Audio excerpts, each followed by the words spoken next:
Здравствуйте, дорогие школьники и подписчики нашего YouTube-канала. Мы рады вас сегодня приветствовать. Сегодня в нашей студии Мерим Мамбет Исаева, очаровательная предпринимательница и основательница бренда Хабиби. Мерим, здравствуйте. Мы очень рады вас видеть сегодня в нашей студии.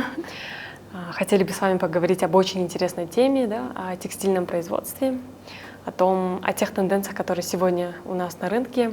Я думаю, было бы очень интересно детям услышать от человека, который занимается непосредственно производством одежды, у которого есть свой личный бренд, продает на таких интересных площадках, как Wildberries, также сотрудничает с китайскими производителями.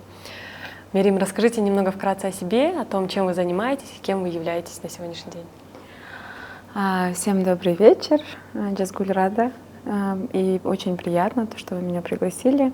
Меня зовут Мерим. Мой бренд существует всего 3,5 года, производством я занимаюсь 5-й год.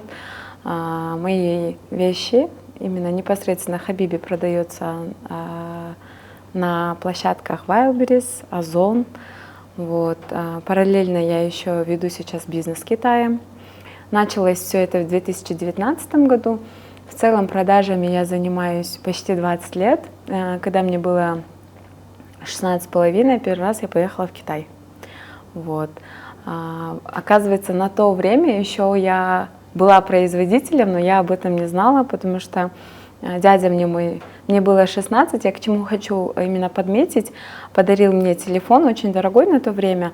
Я решила не просто таскать свой дорогой подарок и хвастаться, хотя было где. Я училась в Алматинском хореографическом училище.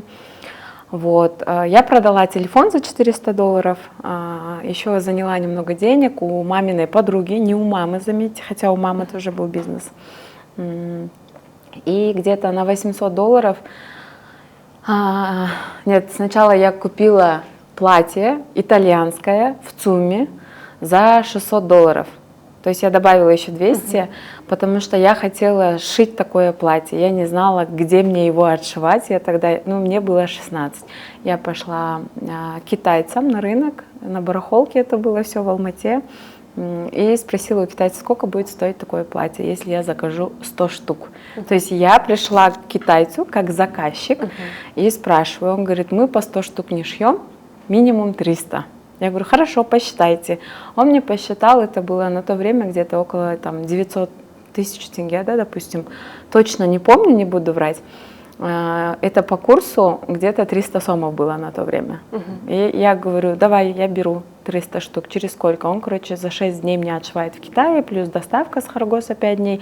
Через 11 дней я получила эти платья. То есть я же не придумала модель, я ее просто скопировала, из дорогой модели сделала то же самое, только намного дешевле и доступнее. Я продала эти платья за 2,5 часа втридорого, X3, то есть для того, чтобы заказать эти 300 платьев, их ровно 300 не получилось, чуть больше. Их все продала, у меня уже было нормально денег, я заказываю 1000 штук.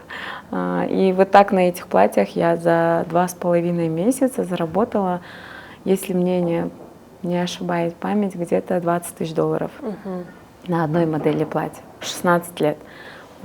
Тогда я не знала что можно можно заказывать. И потом я перешла, я когда почувствовала, что уже рынок перенасыщен этими платьями, я остановилась. Потом я поступила в университет, поступила я, в общем, через КИМЭП я поступила в Англию, но из-за того, что не было возможности там учиться, меня мама еще не хотела отпускать из-за того, что я единственная дочка, я решила вообще не поступать в тот год и поехала в Китай со своими деньгами и начала заниматься вещами, и поступила только через год. Поступила я и на экономиста, потому что тогда это было модно, востребовано, и так хотела мама. И я хотела бы обратиться вообще ко всем детям, кто сейчас выбирает профессию, слушайте себя. То, от чего вы кайфуете, нужно этим заниматься. Чем бы вы занимались бесплатно, а не там, где обычно сейчас где много зарабатывают. Все хотят много и легких денег. Так не бывает. Если вы будете кайфовать от того, чем вы занимаетесь, тогда и деньги сами будут липнуть и приходить легко. Вот. Я поступила на экономиста, вот, благополучно закончила. В принципе, у меня степень магистра. Вот, я закончила бакалавр, потом поступила на магистратуру, но параллельно я всегда работала, то есть привозила вещи с Турции, с Китая, с Италии. Так я работала до 2019 года, и вот когда пандемия случилась, я обанкротилась, и я с очень крупной суммой полетела в Стамбул за товаром, закрылось небо, я 40 дней осталась в Турции, потому что не летали самолеты по всему миру, вот, без денег, потому что я уже закупила весь товар, а он стал неликвидным, ну, все было закрыто, и я решилась начать заниматься производством. Мне сказали в 3 словах рассказать о себе, и я такая рада. Ну, мне кажется, вот вы хорошо подметили и о себе рассказали, потому что, наверное, ваш путь, он интересен тем, что вот как раз-таки вы закрывалась одна дверь, вы открывали для себя другую, да, и начинали. То есть, если о профессии говорить, вы экономист, да? Можно ли, ну давайте тогда свяжем экономику с бизнесом, да, то есть тем, что вы занимаетесь. Насколько вот эта профессия помогла вам? Ну, какие-то, наверное, базовые вот эти моменты, да, базовое образование. Ну, экономист, что тебе дают в университете, естественно, есть точки соприкосновения в бизнесе тоже, то есть это хорошо. Но если бы у меня сейчас на данный момент был выбор, я бы не поступила на экономиста, я думаю. Вот, это, я говорю, наверное, проецирование родителей и мамы, то, что она хотела, чтобы я была экономистом, где-нибудь там сидела в белой рубашечке и так далее. Я бы сейчас не пошла. Но есть, в любом случае, высшее образование дает нам какую-то основу, да, и это мне помогло. Но если бы, еще раз повторюсь, был выбор, то я бы, наверное, сейчас не поступила. Поэтому нужно думать. Если говорить вот о легкой промышленности, то какая сфера, ну, то есть какая профессия приводит, наверное, в эту сферу? Я бы поступила на дизайнера, потому что мне всегда нравилось все красивое, мне нравились платья, там, в целом я люблю все эстетично, и я бы, мне кажется, поступила на дизайнера. Вот. На то время это было не престижно, это было не, ну, как-то, как правильно? Дохода не приносящий? Да, наверное, вот так. А сейчас, допустим, хорошие дизайнеры очень хорошо зарабатывают. Да, очень хорошо зарабатывают. Вот. И в целом где-то, даже сейчас, будучи не дизайнером, но у меня классная насмотренность. То есть я знаю, что с чем нужно сочетать, как где-то что-то убираю. Даже я не свои модели сама придумываю, но не так, чтобы я сама села, там, карандашом нарисовала. Я просто какие-то базовые из масс-маркета, там, из того же Массимо или Зары упрощаю, что-то убираю, добавляю, и, в принципе, знаю, что будет востребовано в новом сезоне. Вы какое-то дополнительное образование, курсы проходили, чтобы вот дальше именно в производстве развиваться? То есть, или это сейчас вот как вроде чуйки, да? То есть да, вы чувствуете, вы двигаетесь? Именно лично я методом проб и ошибок сама все шишки набила, меня там обманывали, кидали и все такое. Если бы на то время, когда, допустим, я только начинала, были люди, которые об этом вещают, рассказывают или обучают, я бы, естественно, пошла. Но тогда не было. И я одна из первых, кто начал вообще рассказывать про производство, как это вообще делается, и внутреннюю кухню. Потому что многие, кто занимается производством, те же, кто, допустим, у кого есть точки на дурдое и так далее, они не любят рассказывать. Они говорят, что это нерентабельно, не так, как раньше, и никто не рассказывает. Вот, а я прям все начала вещать, когда еще даже не было своего производства, все от начала до конца. И потом спрос и предложения люди очень часто начали спрашивать. После пару было интервью и подкастов, я рассказывала, как я начинала, к чему я пришла, и все хотели на обучение. И я вот запустила несколько курсов по обучению. Вот. принципе, вы немного вкратце рассказали, как вы пришли в эту сферу, да, в легкую промышленность. Я как понимаю, то есть выбор стоял, ну, исходил из того, что вам это интересно, и можно было хорошо заработать на тот момент. Да, то есть и на сегодняшний день это тоже одно из преимуществ легкой промышленности. Да, то есть можно хорошо заработать на этом. Но вот такой вопрос, насколько... Вот у вас нет специального образования, то есть вы не дизайнер, да, там, и швейными какими-то тоже способностями. Я вообще не умею швейник, шить, да. И вот, в принципе, какие качества еще нужны, чтобы просто двигаться в этом направлении? Я, наверное, просто хороший управленец в целом. Я умею правильно делегировать. Я очень упертая. Я если что-то начинаю, обычно все довожу до конца. Вот. То есть какие-то личные качества, мне кажется, тоже мне очень хорошо помогли. Вот. То есть, в принципе, качества, которыми должен обладать человек, работающий в этой сфере, да, то есть в производстве, как раз-таки он должен быть лидером. Можете еще дополнительно раскрыть какие-то качества? То есть, кроме упорства, лидерских каких-то навыков, какие еще навыки нужны? Надо, наверное, тайм-менеджмент очень-очень должен быть таким. Обычно все говорят, что многие не успевают. То есть это очень энергозатратно. Нужно прям быть там, постоянные закупы, постоянные выбор ткани, модели и общение с персоналом. То есть если правильно подбираешь себе команду, того же технолога, там швея. Со швеями обычно я не так сильно контактирую, обычно это все делает технолог, она как правая рука. Вот. Нужно командный дух правильно мотивировать, что ли. Вот. Умение собирать команду, да, мотивировать обязательно. Их, да? И надо быть ленивой, да, такая шучу. То, что я особо не люблю мелкими какими-то вещами заниматься, я умею очень правильно делегировать. И у меня все это легко получается, да, легко управлять, потому что у меня нету такого, то, что я сама. У многих это ошибка, то, что они не доверяют людям. Если, то есть я нанимаю человека, я ему доверяю, даю полное там, право, свободу действий, и потом уже есть спрос. Вот. То есть умение управлять командой, вообще управленческие все качества. Вот управленческие качества, мы начали говорить о них.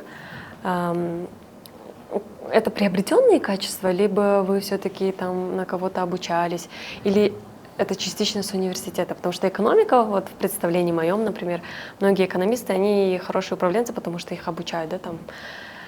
Я училась 2,5 года, а потом брала академ, 4 года бакалавр. Дипломку я сама писала, то есть я постоянно в универ не ходила. Я 18 лет вышла замуж, в связи с этим как бы у меня то я академ брала, то, ну вот.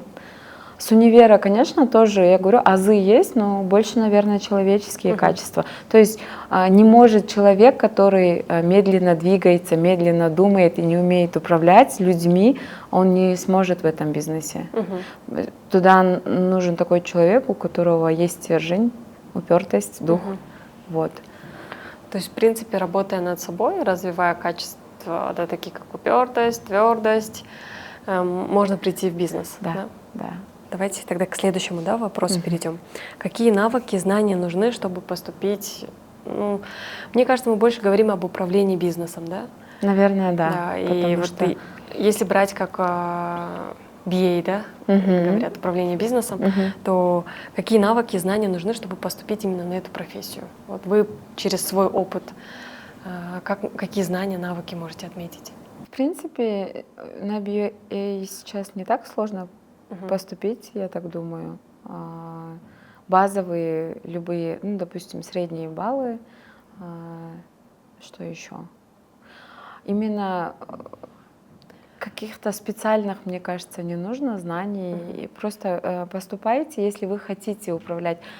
Смотрите, здесь же про то, что еще мы же сейчас раскрываем именно про легкую промышленность, да, и мне кажется, мало кто хотел бы изначально быть в легкопроме. Я вот поступлю, открою цех или фабрику и буду ею управлять. Наверное, здесь про девочек, которые хотят стать дизайнерами, которые хотят вывести там свою коллекцию, показать ее где-нибудь на показе мод в Милане, да, или в Париже.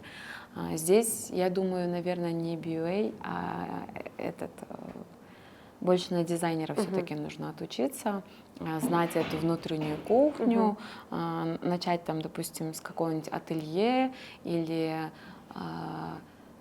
запустить коллекцию там из 3 платьев или из капсульного гардероба. Наверное, больше так, потому что управление бизнесом, ну, мало кто, я так думаю, сейчас бы хотел именно сразу отучиться и идти открывать фабрику или цех, ну, производство вот так. Да, вы правильно говорите, что, скорее всего, это видео направлено на девушек, да, которые думают, раздумывают о дизайнерской профессии, возможно, хотят шить. Вот для этого какие качества нужны? Умение рисовать, то есть то, что в голове, то, что ты нафантазировала себе, допустим, придумала какое-нибудь красивое платье, его нужно воплотить, но не всегда девочки умеют рисовать. Но сейчас очень много есть всяких программ, которые без того, что ты умеешь рисовать, можешь воплотить свои фантазии в реальность, поэтому смело. Если есть желание, то можно начинать учиться, делать. И можно это все делать параллельно. То есть не нужно тратить сначала на учебу 4 года или 5 лет, а ты поступила, и сразу же можно идти, допустим, учиться работать там швеей, практиковаться, быть каким-нибудь правой рукой технолога пойти, почему нет? Вот это все будет параллельно, там на 2-3 курсе уже запустить свою какую-нибудь коллекцию или сшить там пробные какие-нибудь модели. Вот. Я вижу это так. Да, мне кажется, вот в этой сфере очень важно пробовать. Да? Ну, конечно, классно мечтать, и это, наверное, нужно, то есть работать над своим воображением, да, чтобы что-то новое создавать, интересное. Но в то же время это нужно пробовать воплощать в реальность. И уже со временем, за счет опыта, мне кажется, как бы и ты и знаний набираешься, и практически руку набиваешь, да, вот, как говорят. Я дала, мне кажется, очень такой дельный, правильный совет. Если хочешь быть дизайнером, если хочешь свое производство или производителем, то вначале нужно внутреннюю кухню изучить, а для этого нужно поработать именно в цеху непосредственно. Вот, и поработать не так, чтобы там неделю, 2 недели, месяц, а вот прям полгода, все, поэтапность всего, чтобы узнать. И это очень-очень классный опыт будет, мне кажется, для девочек. Вот, и розовые очки снимаются, то есть это же обычно, как мы это видим, вещи, ткани, одежда, там, показы мод, это все так красиво, все блестит, а есть еще обратная сторона медали, и если человек будет готов к этому, то тогда, конечно, нужно начинать. Это очень отрезвляет. Да, мне кажется, это очень дельный совет, что нужно увидеть реальность. Да. И мы можем ли немного раскрыть о возможностях и перспективах, которые данная сфера открывает для человека? То есть вы до этого сказали, что вот завод, фабрика и так далее. Ну, то есть что топ, да, в этой профессии? Выйти в Милан на модный показ со своей коллекцией, либо открыть там большое производство, чтобы, например, те же девочки, которые сейчас смотрят этот подкаст, могли, например, даже для себя представить, да, что я могу, оказывается, мечтать о Милане, да, и понимать, что вот, как вы сказали, поступить на дизайнера и начать уже практиковать, и в один день, дай бог, ты будешь на парижской модной неделе мод. И либо же в один день ты откроешь также производство, как вы, и будешь шить для многих других девушек. Наверное, здесь есть каждая часть, и то это классно, то есть и то топ. То есть, Когда ты следуешь за мечтой, наверное, больше это для таких воздушных девочек, которые хотели бы там свое имя услышать где-то в Милане. Это тоже классно. Не мешает и то параллельно вести, почему нет? Если человек такой упертый, мне кажется, и то, в принципе, можно. Денег больше, конечно, в производстве. То есть если у тебя огромная фабрика, там у тебя сидят там 5000 человек, у тебя объемы там 5 миллионов в месяц, естественно, даже если это, 5 миллионов в месяц, я, конечно, чуть-чуть, допустим, 300 тысяч, 500 тысяч единиц в месяц, и даже если прибыль будет там 50 центов, да, или это уже хорошие деньги, очень даже неплохие. Да. Но к этому нужно прийти. Но это все реально, это не что-то занебесное и невозможное. У меня, например, не было там инвестора, который мне дал там 200 тысяч долларов, и я такая деловая пошла, начала. Я начинала все с малого, у меня было совсем немного денег, поэтому у меня нету богатых родителей или там очень крутого бизнесмена мужа. Я все делала сама. То есть меня заставила жизнь, и я пошла такая, если надо делать. Вот. То есть это реальная история, допустим, моя, то, что я смогла сделать, и каждый сможет, нет ничего занебесного. Конечно, есть моменты, те девочки, которым помогали, там, вкладывали с них и так далее, это тоже имеет место быть. Но все реально, и Милан реален, и нужно и фантазировать, и мечтать, и писать об этом обязательно, прям детально представлять себя на этом показе мод, представлять, как ты там на своей фабрике всем даешь указания, все это представлять. Но не так, чтобы, да, как у нас у кыргызов движение лышкерек на горе и сидеть, а на самом деле идти к этому, то есть делать шаги, да, шаги, и все будет. Вот. Немного можете рассказать о том, как вы запускали свое производство, как вот на начальном этапе, да, как это было, как вы вообще пришли к производству? Я придумала одну модель. Как я ее придумала? Это была обычная спортивка Пангая. На тот момент еще в Кыргызстане мало кто носил ее и даже не знали про этот бренд, да, в 2019 году. У меня подруга живет за границей. Я ей отправила деньги, она выкупила с официального сайта, отправила мне. Я из него сделала лекало, шила образец и пошла в первый попавшийся цех буквально и спрашиваю, сколько будет стоить. Допустим, эта модель за работу. Мне сказали, по-моему, за работу 250 сомов. И я такая, что нужно делать? У меня есть женешка, которая занимается производством, но она шьет другое направление. У них там блузки были, да, допустим. Я у нее спрашиваю, что мне нужно делать? Она говорит, лекало есть? Я говорю, есть. Она говорит, покупаешь ткань похожую, цвета какие хочешь, идешь в цех, тебе там сошьют. Я такая, хорошо. То есть меня за ручку никто не водил. Я, в принципе, сама знала, как это все делается. Вот, и я была просто заказчицей в рандомном цеху, купила там эти 6 рулонов этой ткани. Я даже могу сказать, сколько это было по деньгам. По 250 долларов один рулон. 6 рулонов это было 1500 долларов. Потом ткань на манжет, тоже где-то 200 долларов, 1700 долларов я потратила на закуп ткани. Там получилось около 150 костюмов из 6 цветов у меня получилось. Вот. Я сделала шелкографию, это надписи, вот, закупила фурнитуру, и модель пошла. Она у меня получилась, я ее вытащила на Дурдой и тоже очень быстро продала. И я получила заказы там на 800 штук сразу. И начала отшивать. Я думаю, 800, наверное, мало. Если я 150 продала там за такой промежуток времени, я начала считать, я чуть больше денег, и пошло-поехало. Вот. Я этих костюмов, если я не ошибаюсь, по-моему, 1008 отшила.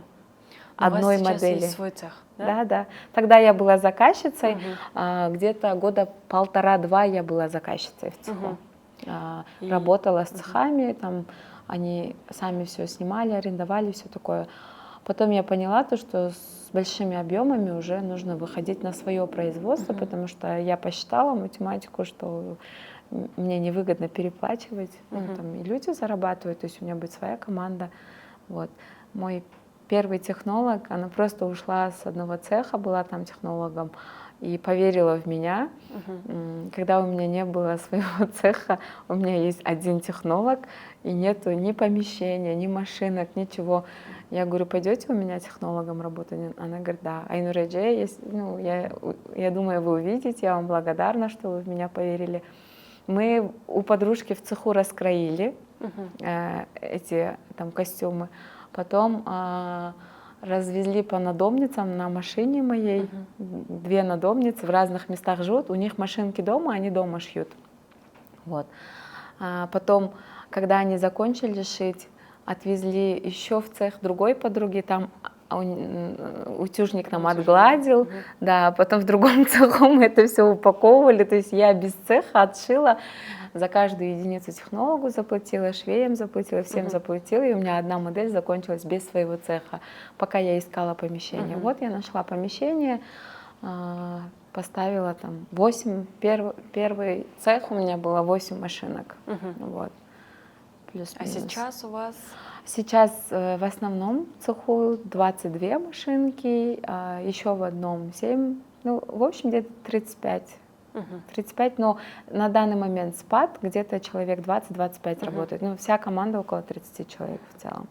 И сколько, ну, примерно вы производите, такие примерные обороты? Ну, для детей, мне кажется, это очень интересно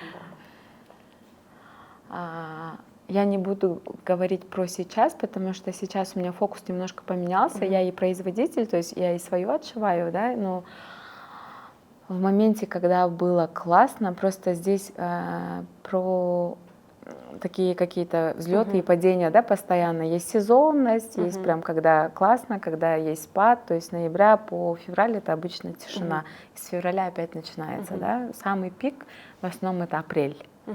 Вот апрель, май, это прям, ну, в прошлом году там в апреле я отшила, допустим, там, ну пусть будет 20-30 тысяч единиц рубашек, вот. Ну пусть будет, я с них заработала чистыми, ну, по $1,5. Вот. Ну, в принципе, можно хорошо заработать, да, да, на этом? Ну, математика в целом ясна тогда. В принципе, мы о возможностях поговорили. Вот вы до этого сказали, что если бы, да, там, вернуться назад, вы бы выбрали другую профессию. У меня такой вопрос. Если вот сейчас представить, да, что вы школьник, либо даже школьникам дать совет, как выбрать профессию, чем руководствоваться? Я до этого еще же говорила, но повторюсь, нужно выбирать то, от чего ты сам кайфуешь. То есть чем бы ты занимался бесплатно. Нужно, ну не так, чтобы я там... Смотрите, я еще параллельно, я хореограф, я преподаю танцы. Я зумба-инструктор в Досмие, да, например. Я всю жизнь танцую. Меня вдохновляют танцы. Я кайфую, я заряжаю людей, и я бы этим занималась бесплатно, да. И так и получается, меня прям заряжает зумба, она меня наполняет. И также я сейчас, допустим, танцую, уже столько лет прошло, я до сих пор танцую, я прям кайфую от этого. Если бы я не занималась производством, я бы ушла, допустим, сюда, да, в это направление, обучение, все такое. Из-за того, что фокус не хочу терять, там просто для кайфа танцую и занимаюсь. Но от производства я тоже очень сильно вдохновляюсь. Я прям кайфую, когда в моих платьюшках на всякие фотосессии, где-то в заведении сидишь, и твоя модель, или там, ну, где-то в Инстаграме, там, магазины что-то твое продают, это очень круто. Это тоже очень сильно вдохновляет. Именно нужно чувствовать так, то, что ничего хотят твои родители или чего ждут от тебя окружающие, да, а именно то, чего хочешь ты, как ты хочешь через свою призму почувствовать, чем бы ты занимался. Не так, чтобы от чего я буду богатеть, где много денег. Ну, это, конечно, тоже, но деньги идут тогда, когда ты что-то делаешь с кайфом, это я вот точно знаю. От чего ты кайфуешь, туда и приходят деньги. Вот. То есть то, что тебя вдохновляет, оно да, всегда... когда ты наполняешься, допустим, если тебе платят 3000, ну, $5000 в месяц, но ты допустим, айтишник, но ты не хотел быть никогда айтишником, а родители заставили, потому что там хорошо платят. Каждый раз идти на работу, ну вот с таким недовольством, но при этом, и вот эти вот даже $5000 в месяц, они будут невкусные. Мгм. Ты их не будешь с кайфом тратить. А если ты будешь заниматься любимым делом, пусть вначале ты будешь получать, ну, даже те самые $300-500, но они будут такие вкусные, потому что ты их с таким кайфом заработал. Это разные $5000 и $500. А вот эти $500 с кайфом, они постепенно придут к тому, что ты и $50 000 будешь на лайте зарабатывать. Мгм. Вот. То есть наши ощущения тоже очень важны, да? Самое главное, чтобы был покой здесь, да, свои ощущения в голове, чтобы не было такого диссонанса. Вот. Потому что в подростковом периоде всегда идет такая борьба с собой, гормоны, это вот такой возраст, юношеский максимализм, когда хочется весь мир перевернуть, вот все тебе, все тебе под силу. Это так и есть, но нужно правильно себя слышать, да? Выбирать себе правильное окружение, кто тебя действительно мотивирует, с кем ты хочешь общаться, на кого ты хочешь быть похожим. Вот обязательно нужны те люди, за которыми ты можешь идти. Сейчас очень круто то, что такое время, есть вот такие подкасты, да, мы смотрим там интервью, есть соцсети везде, то есть это не только в Кыргызстане, в Казахстане, странах СНГ, это за границей, да, там с Америки кто-то вещает о своем успехе. Есть возможность на кого-то равняться и за кем-то идти, поэтому очень важно менять свое окружение. То есть это не так, чтобы я с тобой не общаюсь, ты мне не нравишься, ты меня вперед не тянешь, да, а просто когда есть общий интерес, общие взгляды, и люди хотят расти, нужно быть с ними. Ну, вы очень классно подметили, что важно даже в Инстаграме, да? То есть если ты на кого-то подписываешься, чтобы это были те люди, которые тебя вдохновляют, где-то, наверное, тебе могут даже на своем примере, да, показать, что все возможно, да, смотивировать. То есть правильных людей выбирать. То есть сейчас же большинство молодежи сидит в Инстаграме и листает. Да. Даже это тоже очень влияет. В принципе, я думаю, вы очень классный совет дали о том, что нужно слушать себя, да, и в то же время строить какое-то свое окружение. Вот мы бы хотели узнать, какая книга в вашей жизни сыграла важную роль, может, изменила, может, повлияла как-то. Есть ли такая книга? Это книга Наполеона Хилла «Думай и богатей». Она очень круто меняет мышление, отношение к деньгам. Вот, я ее обязательно, настоятельно всем рекомендую прочесть. Вот. Да, я тоже думаю, что эта книга очень заставляет задуматься Да. о том, как ты относишься к деньгам, Да. и раскрывает другие грани. Да. Так что, ребята, от Мерим будет книга «Думай и богатей». Для того, чтобы получить эту книгу, вам нужно будет написать под данным видео свои комментарии, то, что для вас в этом видео стало особенным, либо то, что вы для себя выделили, ваши инсайты. Пишите, и самый лучший комментарий выберет Мерим, и мы вам отправим Я вам, книгу. давайте даже сделаю так, что за самый лучший комментарий я сама лично подарю эту книгу, если человек находится в Бишкеке, вот, угощу кофе и Отлично. сама лично вручу эту книжку «Думай и богатей». Да, так что пишите комментарии, ребята. Мне кажется, даже будет возможность с вами там Да, о производстве поговорить, Да. да, о текстильном производстве, вообще в целом. Я всегда за развитие нашей молодежи, поэтому если для кого-то будет очень полезно, если я тоже өзімдің денсаулығымды қоршасам, будет, мне кажется, очень хорошо для развития какого-то человека и в целом для молодежи. Так что, если что, пишите, я чем смогу, помогу. И наш последний такой философский вопрос. Что, по вашему мнению, в жизни самое важное и самое главное? Я думаю, это честь. Это самое важное. Воспитание. Ну, честь в любом случае — это честь. То есть человек, чем бы ни занимался, где бы он ни был, он всегда должен защищать свою честь. Честь своих родных, честь своих родителей, потому что наши родители, мы как родители, да, своим детям хотим дать самое лучшее. И, ну, я думаю, я правильно уже донесла честь, я думаю. Отлично. Спасибо большое, Мерим, за то, что уделили для нас время. Я думаю, Пожалуйста. будет подкаст очень полезен для многих школьников и поможет им в выборе профессии, в выборе своей ниши. Спасибо еще раз. Ага, вам спасибо, удачи, всем пока.